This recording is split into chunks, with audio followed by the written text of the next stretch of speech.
Good afternoon. Ito na yung mga bagong CCU natin. 368 yung mga babae. Pero may lalaki tayong mga 40 plus. Hanggang dun yan sa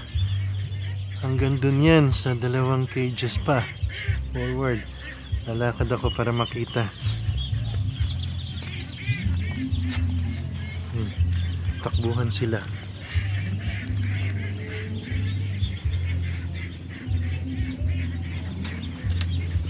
Ito na tayo dito sa kabila. Hindi ako makapasok.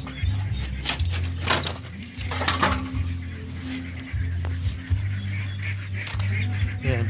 Hanggang dito sa kabilang cage yan. Yung mga CCU na bago.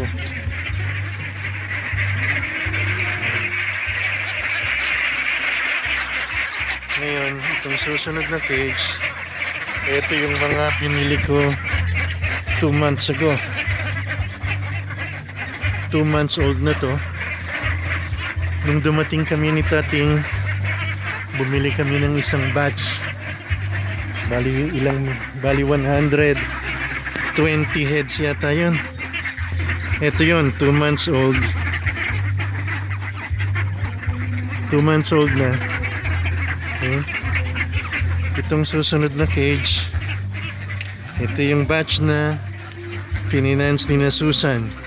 Nangingitlog na to, mga 54 na itlog ito as of today. Every day I get 50, hoping na tumaas na to in the next few weeks. Tapos itong dulo, ito yung first batch natin. Ito yung first batch ng bibi natin. Ayun. As of now, medyo mahina ang pangingitlog nito. Nasa mga ano lang, nasa mga 50 to 60 eggs lang to a day. Ito.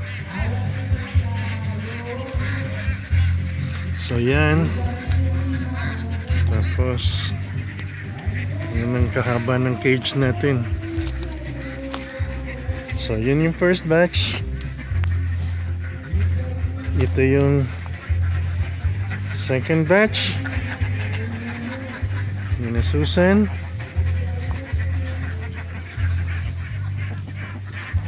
Ito yung third batch na binili ko nung dumating kami ni Tating ngayong taon na to.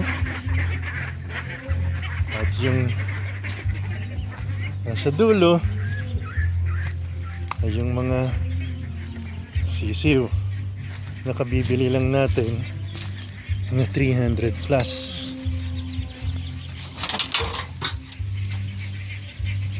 Ito sila. Andun pa sa kabilang cage, marami pa dun. Yeah. Okay. Yeah. Ayan sila. Yung mga sisiw na bago. Hanggang dun yan sa kabilang cage. Bali 3 cage ang sinasakop nitong mga sisiw natin ngayon.